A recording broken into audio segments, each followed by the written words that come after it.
Selamat malam. Selamat malam, Gepas yang diberkati Tuhan.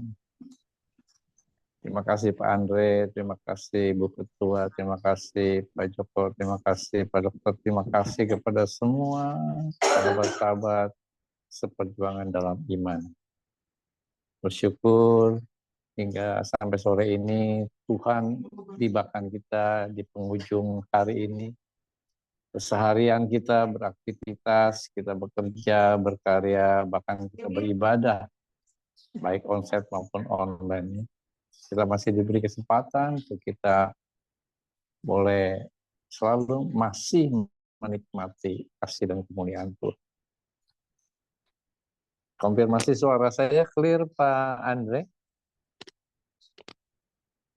Silakan Pak Yohanes, silakan. Ya Bu Melana, terima kasih. Baik, mari kita berdoa sebelumnya. Bapa di surga, segala puji, hormat, kemuliaan, dan kuasa kami naikkan hanya di dalam nama-Mu yang kudus Tuhan Yesus Kristus. Kami bersyukur dan berterima kasih Tuhan atas penyertaan-Mu yang sempurna sepanjang perjalanan hidup kami. Dari kami lahir, bahkan dari dalam kandungan, Tuhan menyertai kami hingga sore ini, malam ini. Pertibakan kami di penghujung hari ini, untuk kembali berkumpul bersama keluarga, handai tolan, bahkan kami boleh berkumpul di dalam wadah Gepas ini, generasi penuh akhir zaman. Bahkan Tuhan, kami boleh ada selalu berkumpul di dalam hadirat-Mu yang Maha Kudus. Terima kasih Tuhan atas persekutuan yang ada, kiranya Tuhan mengurapi setiap kami, membukakan mata hati kami dan menerima hikmat wahyu-Mu atas kami untuk setiap sharing firman yang hamba-Mu boleh sampaikan. Biarlah semua itu keluar dari hati dan kehendak Tuhan melalui mulut bibir hamba ini. Bapak terima kasih, dan kami berdoa dalam nama Tuhan Yesus Kristus. Setiap firman yang keluar ya Tuhan dari mulut bibir hamba ini, kami percaya tidak akan kembali dengan sia-sia. Firman-Mu akan bekerja sesuai dengan kehendak Allah dalam setiap pribadi kami. Dan kami setiap siap ya Tuhan patuh dan obey untuk melakukan kehendak Tuhan. Biarlah hikmat-Mu ya Roh Kudus bekerja atas kami, supaya kami bukan cuma mendengar, tapi kami sungguh-sungguh memahami kehendak Tuhan dalam setiap pribadi kami. Pujilah Tuhan, Kamu berkati acara ini dari awal pertengahan sampai pada akhir.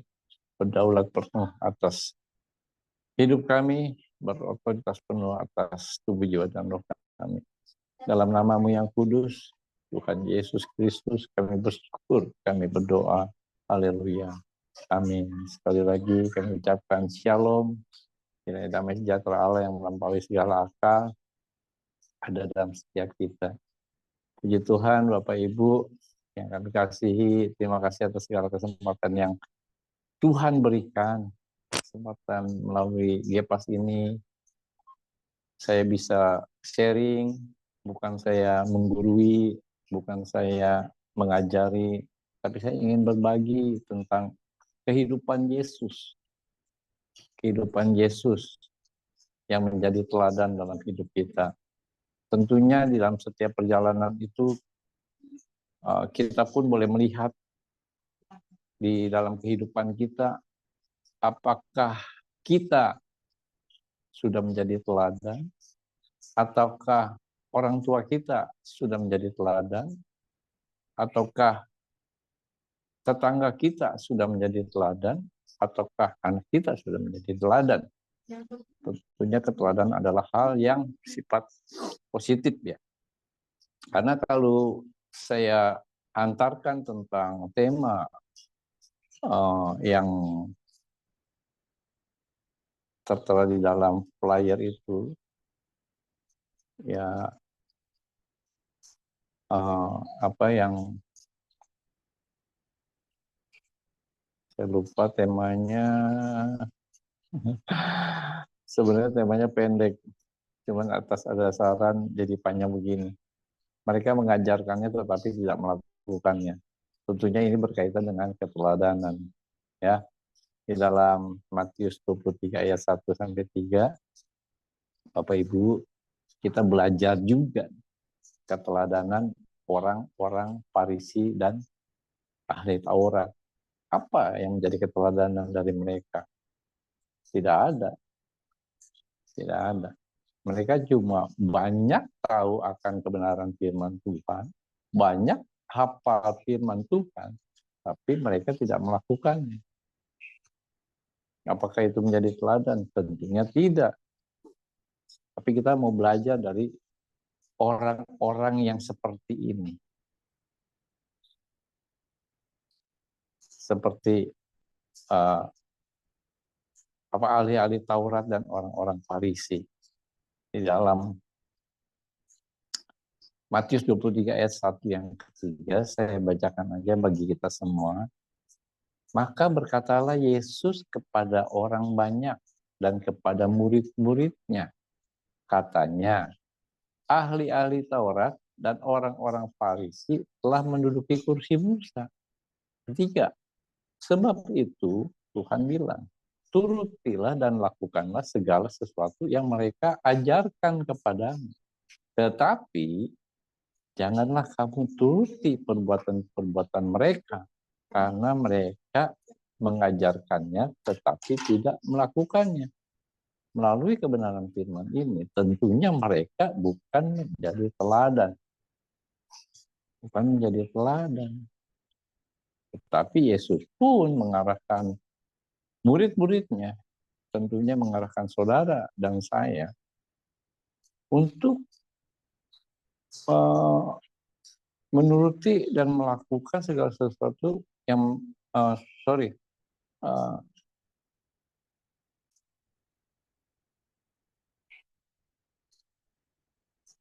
turutilah dan lakukanlah segala sesuatu yang mereka ajarkan kepadamu.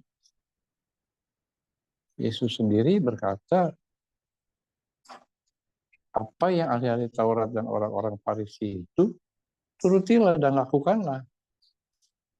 Yang mereka ajarkan kepadamu. Pengajarannya betul, teorinya benar, tetapi prakteknya itu kalang kabut, 180 derajat. Tetapi janganlah kamu turuti perbuatan-perbuatan mereka, karena mereka mengajarkannya tetapi tidak melakukannya. Tentunya ini bukanlah suatu teladan bagi kita.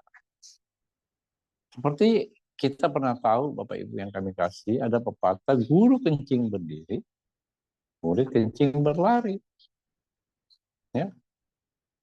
Ini hal contoh keteladanan yang buruk.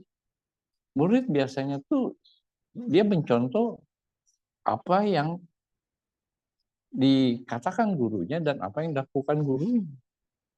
Guru kencing berdiri, murid kencing berlari. Guru dikatakan artinya itu digugu dan ditiru. Digugu dan ditiru. Maka guru sebaiknya juga harus memberi contoh yang baik, bukan memberi contoh yang buruk. Demikian juga ketika kita ada di dalam posisi yang baik di dalam kehidupan sosial kita. Misalkan ketika kita menjadi ya mungkin jadi RT, jadi RW, atau jadi kepala desa, atau jadi lurah. Tentunya yang diharapkan semuanya itu menjadi teladan. Karena keteladanan itu datangnya daripada pemimpin. Bila pemimpinnya berbuat buruk, maka hasilnya pun akan busuk ke bawahnya. Ya. Bahkan ada pepatah yang mengatakan begini, Bapak Ibu. Harimau mati meninggalkan belangnya. Gajah mati meninggalkan gadingnya. Nah, itu pepatah mengatakan demikian. Jadi apa yang kita teladani dalam hidup kita, itu akan menjadi bekas pada generasi-generasi yang akan datang. Ya dapat dikatakan bahwa manusia yang meninggal akan menjadi kenangan, meninggalkan jejak keteladanannya kepada keluarga maupun teman dekat. Tentunya tujuan hidup kita sebagai orang-orang Kristen yang katanya anak-anak Allah yang Maha Kudus, apakah kita sudah menjadi saksi Kristus di dalam keteladanan? Bagaimana cara sikap kita bertingkah langkah? Bagaimana cara kita berbicara bagaimana cara kita berpikir. Kita itu menjadi sorotan oleh di sekeliling kita. Di kehidupan lingkungan saudara dan saya. Terlebih saya hidup di dalam lingkungan Bani Kedar di daerah Cianjur. Oh, saya nggak harus, saya harus berbeda dengan mereka. Itu prinsip. Saya harus berbeda dengan mereka. Karena itu akan meninggalkan jejak keteladanan setiap kita di dalam kehidupan kita, terutama di dalam kehidupan keluarga. Kan dikatakan begini, buah jatuh tidak jauh dari pohonnya. Nah, pohonnya apa? Kalau pohonnya baik, harusnya menghasilkan buah yang baik. Tidak mungkin pohon yang baik menghasilkan buah yang buruk. Demikian juga sebaliknya. Saya lupa di dalam firman Tuhan di mana. Dari buahnya lah engkau akan mengenal pohon itu. Jadi apa yang kita mau persembahkan di dalam kehidupan kita? Apakah kita sudah menjadi teladan yang baik? Apakah kita sudah berbuah manis? Ataukah kita sudah berbuah pahit? Apakah kita sudah menjadi berkat? Ataukah kita sudah menjadi kutuk bagi kehidupan kita? Itulah keteladanan. Hendaknya keteladanan itu hal-hal yang baik tentunya.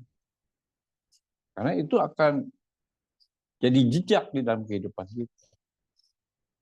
Ya, tentunya kita sebagai anak-anak Allah harus mempunyai kehidupan yang serupa dan segambar dengan Kristus. Dalam Amsal 22 ayat yang pertama, mengatakan bahwa nama baik lebih berharga daripada kekayaan. Dan kasih lebih besar daripada emas dan perak. Yuk kita sama-sama introspeksi. Apa yang kita sudah persembahkan bagi keluarga kita sebagai imam. Bapak-bapak kan imam di dalam keluarga. Bapak-bapak ini adalah gembala dalam keluarga. Apakah engkau sudah menggembalakan keluargamu? Bila engkau tidak bisa menggembalakan keluargamu, jangan berharap engkau bisa menjadi gembala di gereja.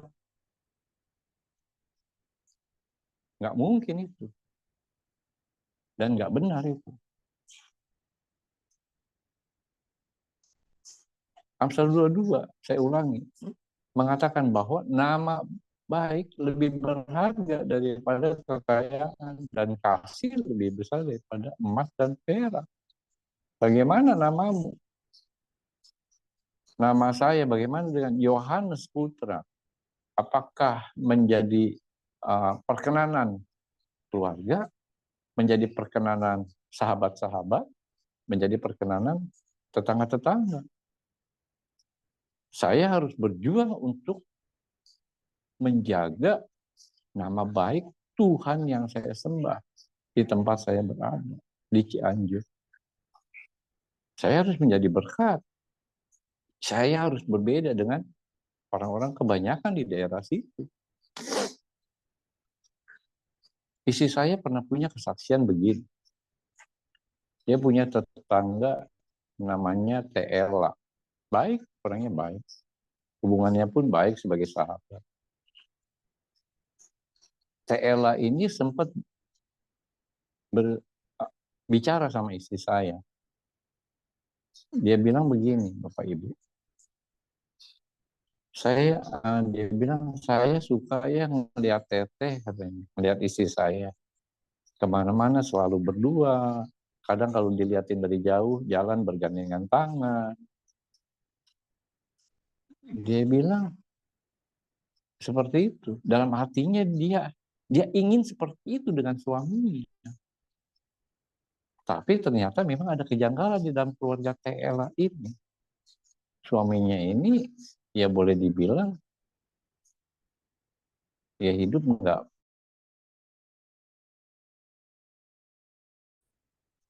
Akhirnya dia bisa melihat apa yang saya persembahkan dalam hidup saya dan keluarga saya. Saya harus menjadi contoh yang baik, contoh yang benar. Saya nyapu di pekarangan, no problem. Di depan rumah saya itu ada jalanan, ada lubang, seringkali orang itu jatuh karena lubang itu. Saya harus uruk. Berhubung musim hujan, ketika saya uruk pakai tanah, ya seringkali itu tanahnya tuh hilang lagi. Sehingga banyak kembali orang yang lewat itu jatuh di situ. Saya uruk lagi. Saya bukannya apa ya? Satu, saya melihat orang jatuh itu ya kasihan. Yang pertama, Bapak Ibu yang kami kasihi, saya harus tunjukkan keteladanan kasih itu. Kasihan kan kalau orang-orang pada jatuh, saya urut begitu. Seperti itu. Itu yang saya show up bagi tetangga saya. Biar aja, karena saya harus jadi saksi Kristus. Di dalam 1 Petrus 2 ayat yang ke-21, kita ini dipanggil karena Kristus telah menderita dan telah meninggalkan teladannya, supaya kita mengikuti jejaknya. Apakah saudara dan saya sudah mengikuti jejak Yesus Kristus? Hiduplah seperti Yesus pernah hidup. Itu teladan.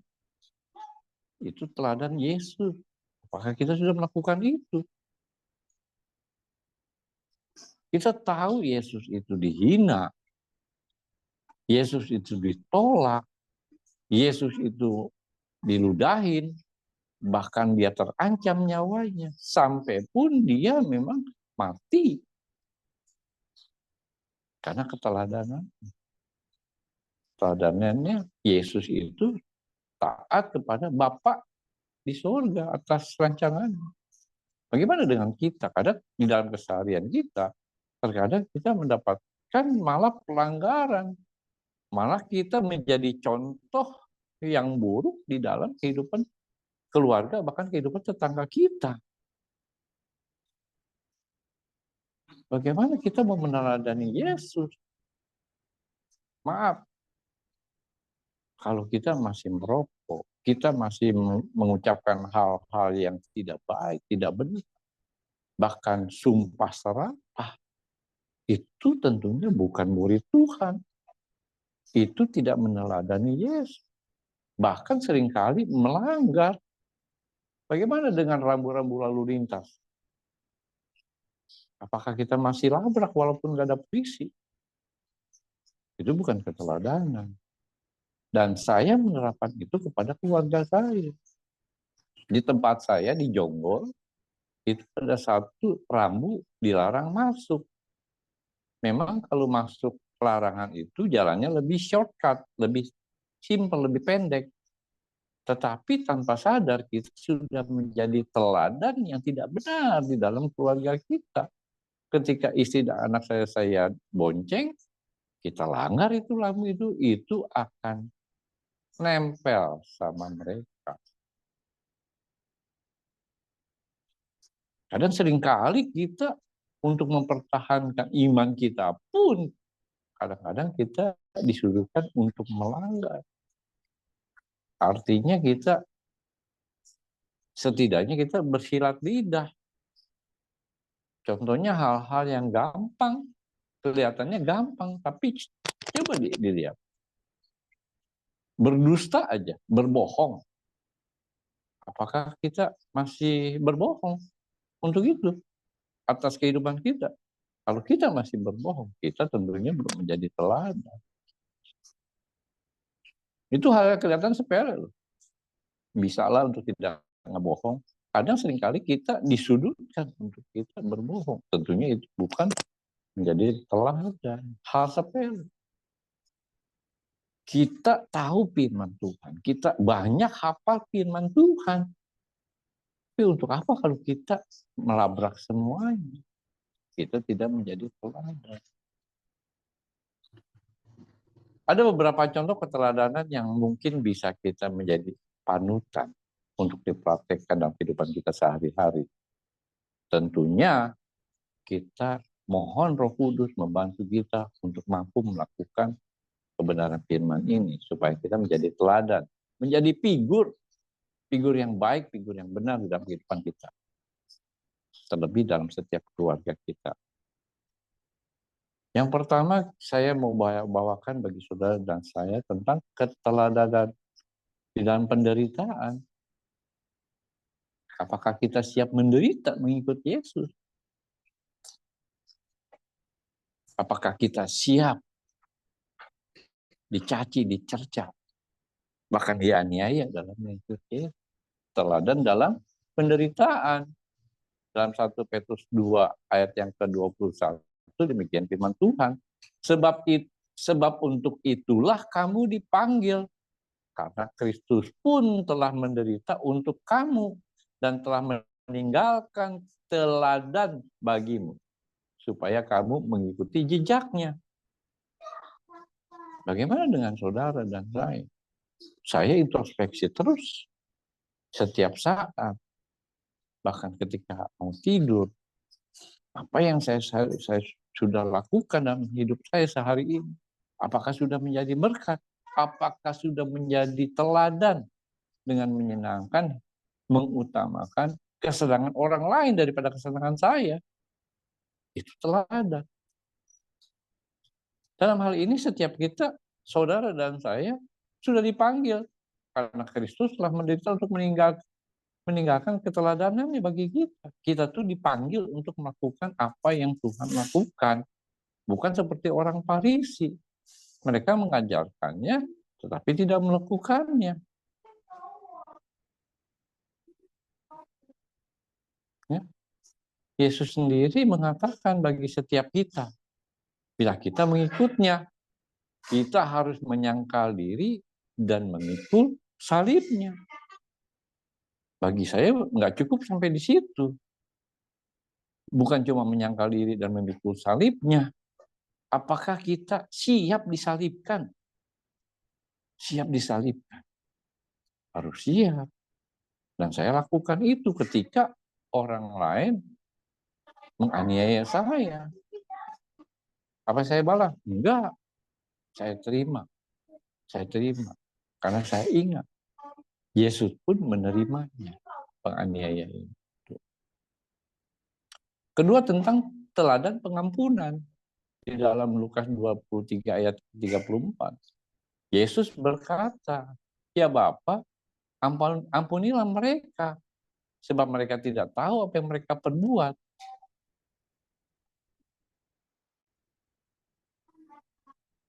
Yesus sendiri di akhir ayatnya masih melepaskan pengampunan. Ya Bapa, ampunilah mereka sebab mereka tidak tahu apa yang mereka perbuat. Demikian juga terhadap apa yang saya lakukan terhadap orang-orang di sekeliling saya ketika mereka mengecewakan saya, bahkan mereka menganiaya saya. Saya cuma bilang, Bapak ampunilah mereka. Mereka tidak tahu yang mereka perbuat. Mereka tidak menyadari kalau ucapan dan tindakannya itu menganiaya hati saya. Saya harus lepaskan itu. Karena kita tahu Yesus mengajarkan untuk mengasihi Allah Bapa di surga, mengasihi sesama manusia, bahkan mengasihi musuh orang yang menganiaya kita. Bukan membalasnya. Yang ketiga, teladan kerendahan hati. Di dalam Rasul Paulus, di dalam Filipi 2 ayat 6 sampai 8, Yesus yang walaupun dalam rupa Allah tidak menganggap kesetaraannya dengan Allah sebagai milik yang harus dipertahankannya, melainkan mengosongkan dirinya dan mengambil rupa seorang hamba dan menjadi sama dengan manusia. 8. Dan dalam keadaan sebagai manusia, Allah sebagai manusia, ia telah merendahkan dirinya dan taat sampai mati, bahkan sampai mati di kayu salib. Apakah kita sudah meneladani hal itu? Boleh dibilang kita omong kosong. Omong kosong kalau kita bilang kita mengasihi Allah, tapi kita tidak mengikuti apa yang Allah inginkan. Bullshit itu. Bullshit. Nah, mari kita sama-sama introspeksi akan kebenaran firman Tuhan ini. Bukan saya yang bilang, tapi firman Tuhan yang bilang. Apakah engkau merendahkan hatimu? Apakah engkau sudah menguasai diri di dalam buah roh itu? Salah satunya penguasaan diri. Saya harus mampu melakukan itu. Keteladanan dalam kemurahan hati tentunya harus kita lakukan juga. Kita tahu dunia ini milik Allah. Tapi di dalam Yohanes 1 ayat ketiga, Yohanes 1 ayat yang ketiga, segala sesuatu dijadikan oleh Dia, dan tanpa Dia tidak ada sesuatu pun yang telah jadi dari segala yang telah dijadikan. Semuanya punya Dia. Namun di dalam 2 Korintus 8 ayat 9, karena kamu telah mengenal kasih karunia Tuhan kita Yesus Kristus, bahwa Ia yang oleh karena kamu menjadi miskin, sekalipun Ia kaya, supaya kamu menjadi kaya oleh karena kemiskinannya. Yesus rela semuanya diberikan kepada saudara dan saya. Begitu murah hatinya demi saudara dan saya, Dia melakukan itu semua. Dia mau kita kaya. Apalagi yang katanya kita namanya anak-anak raja. Dia mau kita kaya. Yesus aja lahir dalam kemiskinan. Lahir aja bukan di rumah sakit. Dibesarkan juga di dalam kemiskinan. Bahkan sampai mati pun kuburannya bukan miliknya. Apakah kita mempertahankan kebanggaan kita, kehormatan kita? Yesus saja nggak begitu. Itu keteladanan juga. Keteladanan akan murah hati. Bagaimana dengan yang keteladanan tidak berdosa? Bahwa ia tidak berbuat dosa dan tipu tidak ada dalam mulutnya. Rasul Petrus menuliskan bahwa Yesus tidak pernah berbuat dosa dan mulutnya tidak pernah mengatakan dusta. Terlalu banyak contoh-contoh keteladanan Yesus ini. Saya cuma kutip cuma 12 poin aja. Saya persingkat aja. Teladan tidak pernah menipu. Yesus mana pernah menipu? Saat Yesus dianiaya, disalibkan, dia tidak pernah sedikit pun berbicara bohong untuk membebaskan dirinya. Enggak ada.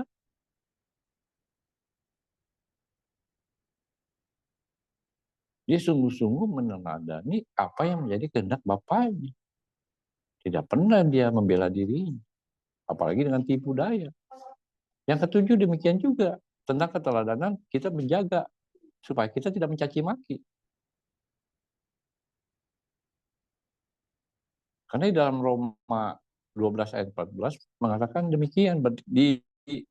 Berkatilah siapa yang menganiaya kamu. Yang mencaci maki, berkatilah. Berkatilah siapa yang menganiaya kamu. Berkatilah dan jangan mengutuk. Mengajarkan kita untuk memberkati orang yang mencaci kita, yang menganiaya kita. Bukan mengutukinya, bukan. Terus bagaimana tentang keteladanan dalam kesabaran? Bersukacitalah dalam pengharapan, sabarlah dalam kesesakan, dan bertekunlah dalam doa. Yesus mengajarkan ini untuk kita mampu melakukan itu dengan bersabar. Sabar. Karena seringkali situasi dan kondisi kita yang membuat kita geram dan gusar. Yang kesembilan, bagaimana tentang keteladanan kita berserah kepada Allah. 1 Petrus 2 ayat 23. Ketika ia dicaci maki, ia tidak membalas dengan caci maki. Ketika ia menderita, ia tidak mengancam, tetapi ia menyerahkannya kepada Dia yang menghakimi dengan adil. Kita sebagai manusia sudah lelah akan penderitaan yang tiada habisnya. Mari kita melihat Yesus dengan menyerahkan segalanya kepada Dia, pada Yesus.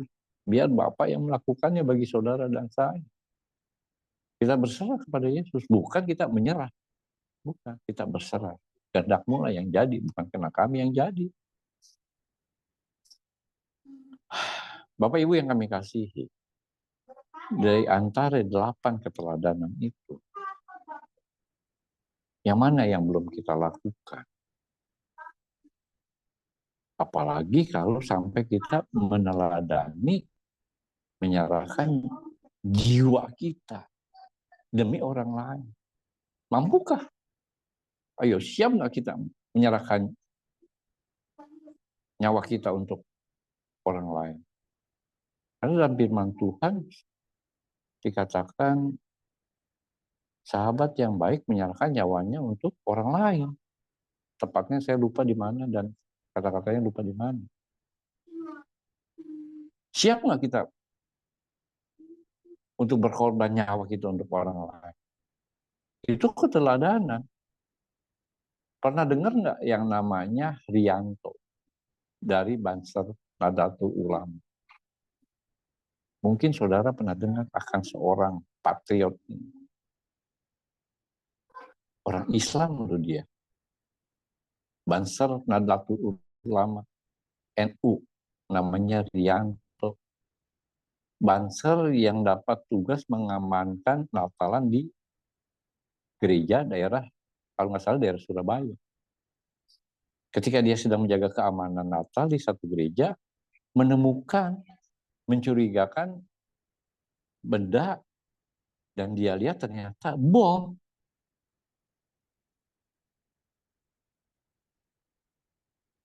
Bom itu dia bawa keluar,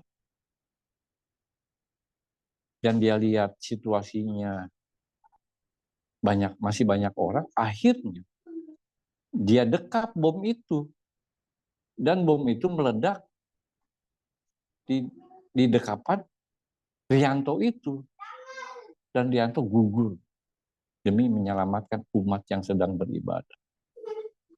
Pernah dengar itu ya? Saya rasa pernah dengar. Itu viral itu. Ayo katanya, kita namanya anak-anak Allah. Siap nggak kita berkorban buat orang lain? Menjadi teladan seperti itu. Coba kalau kita pikir-pikir, mereka itu Banser NU. Berkorban demi umat Nasrani, umat Kristen yang sedang beribadah Natal. Supaya pecahan bom itu tidak kemana-mana dan merenggut banyak orang.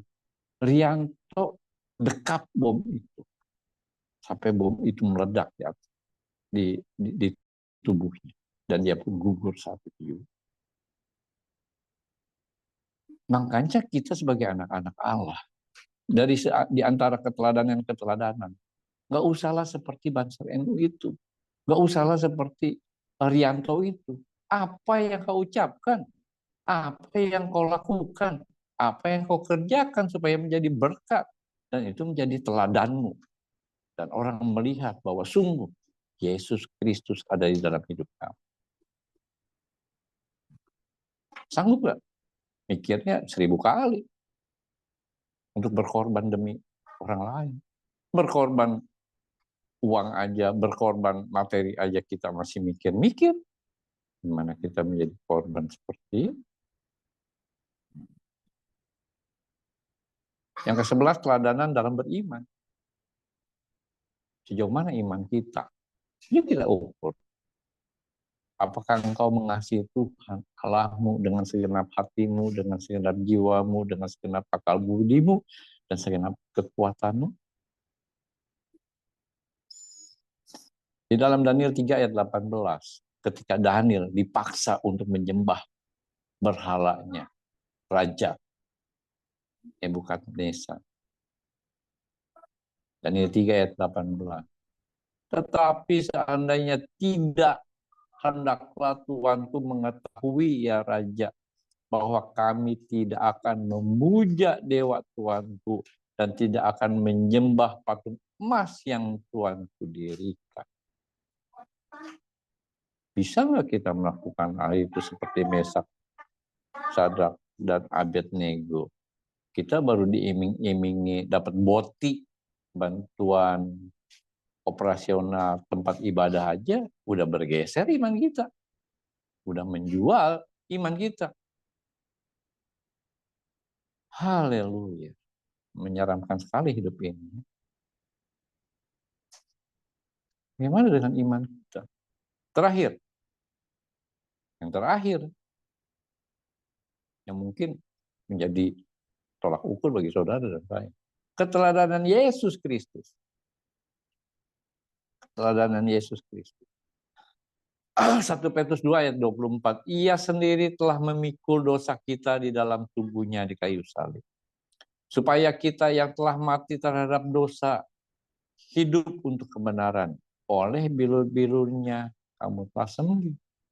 Bukan cuma itu, bahwa Yesus telah memikul dosa kita di atas kayu salib. Supaya kita tidak binasa karena dosa perbuatan kita. Penebusan dosa yang sudah dikerjakan Yesus adalah inti dari alasan mengapa ia datang ke dunia. Melalui pengajarannya mengenai kebenarannya yang mutlak, yang tidak bisa dibantahkan.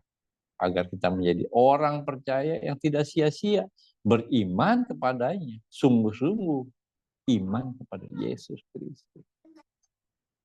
Yesus adalah juru selamat manusia, kita tahu itu. Tapi apakah kita mau menyelamatkan orang lain? Memberi tumpangan aja nggak mau, memberi makan aja nggak mau, memberi orang yang haus aja nggak mau ngasih minum, melawat yang sakit, yang di dalam penjara aja nggak mau. Matius 25. Gimana? Yesus adalah juru selamat manusia dan kita orang percaya menerima anugerahnya dengan cuma-cuma dan mendapatkan kehidupan kekal, bukan kematian kekal. Yesus berkorban supaya kita hidup kekal, bukan kematian kekal. Apakah kita sudah menjaga iman kita? Disalibkan seperti Yesus. Hamba-hamba Tuhan yang kami kasihi. Kalau saudara dan saya sungguh-sungguh mengasihi Tuhan, bukan cuma sangkal diri pikul salib. Maukah saudara disalibkan demi dosa orang itu? Saya siap. Saya siap. Harus siap. Amin. Puji Tuhan, biarlah sharing ini mengingatkan kita. Supaya kita sungguh-sungguh menjadi teladan. Menjadi figur yang baik dan benar di dalam kehidupan keluarga kita, di dalam kehidupan tetangga kita, bahkan di dalam kehidupan handai tolan masyarakat umumnya. Puji Tuhan, kita berdoa. Terpuji Engkau ya Allah, mampukan kami, supaya kami sungguh-sungguh ya Tuhan, menjadi serupa dan segambar dengan Engkau. Sungguh-sungguh kami siap Tuhan melakukan segalanya, dan kami menjaga nama baik Tuhan. Kami sungguh menjadi teladan, dan kami sungguh menjadi saksi bahwa Engkau Tuhan Yesus Kristus yang ada setiap kami, dan kami ada di dalam Engkau. Terima kasih Tuhan, bukan seberapa banyak ayat yang kami tahu, ayat yang kami hafal, tapi seberapa banyak ayat firman Tuhan yang kami lakukan di dalam kehidupan dari hari lepas hari. Terpuji Tuhan, biarlah firman-Mu berdaulat penuh atas kami, menuntun kami dari kebenaran kepada kebenaran, membawa kami ke dalam dari kemuliaan kepada kemuliaan-Mu yang ilahi. Di dalam nama Tuhan Yesus Kristus, kami bersyukur, kami berdoa, haleluya, amin. Kami serahkan kembali kepada yang bertugas. Terima kasih, mohon maaf bila ada kata yang salah. Amin. Baik, terima kasih buat hambanya Bapak Yohanes atas firman pada malam hari ini. Diberkati pelayanannya, diberkatilah anak dan istri dan keluarga semua yang ada di sana. Amin. Sekali lagi terima kasih Pak Yohanes, Tuhan Yesus memberkati. Baik Bapak Ibu yang terkasih dalam Kristus, kita akan lanjut ke pendoa, doa syafaat. Mohon dipersiapkan yang bertugas untuk doa syafaat. Tapi sebelumnya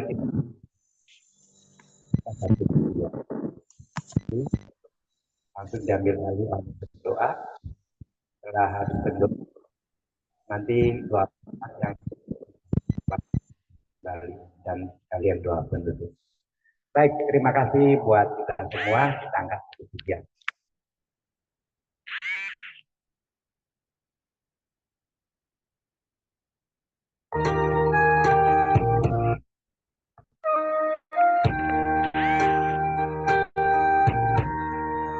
Haleluya.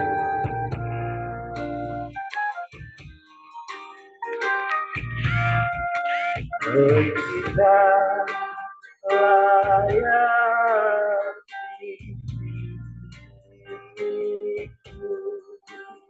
tetapi karena dan karena kau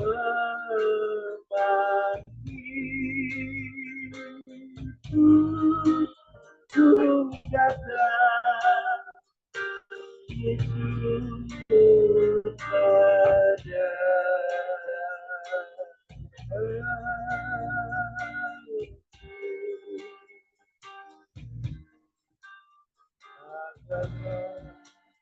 Bagaimana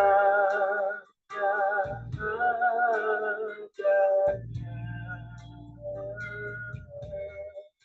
jiwaku itu berdarah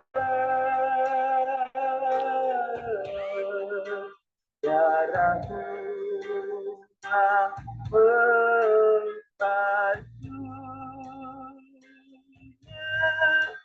Sudahkah Tuhan pada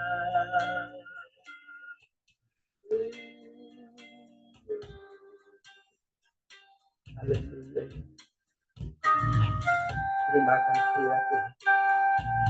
Kau sangat baik di setiap kehidupan kami. Pribadi lepas pribadi. Inilah kami yang anak. Berongkang angin berteduh gencar di tangannya temanku yang anak domba Allahku sudah datang ini anak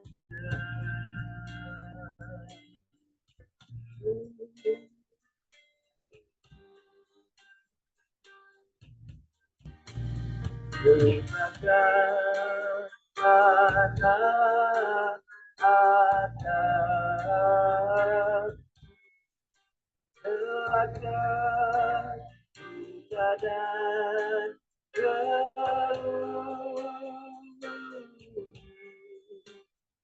segala apa yang perlu dapat dalam diri.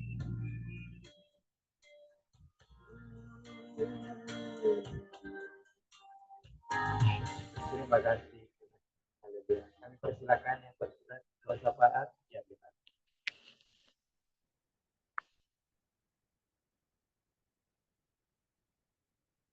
Siapa ya yang berkenan? Shalom, mari kita satukan hati. Kita mau berdoa syafaat pada malam hari. Bapa yang ada di dalam kerajaan surga, kami bersyukur dan berterima kasih ya Tuhan, buat kebenaran firman yang telah disampaikan oleh hamba-Mu ya Tuhan, Bapak Yohanes Putra, dari kiranya Engkau tambah-tambahkan kebenaran firman-Mu ya Tuhan, pada Bapak Yohanes Putra, dan Bapak Yohanes Putra boleh membagikan firman itu, memberitakan firman itu kepada mereka yang mungkin akan kebenaran firman-Mu ya Tuhan, sehingga mereka boleh mengenal Yesus Kristus dan bagi Yesus Kristus dalam kehidupan mereka. Terima kasih Tuhan, Engkau berkati keluarga Bapak Yohanes Putra, istri dan anak-anaknya ya Tuhan. Apa yang diperbuat oleh keluarga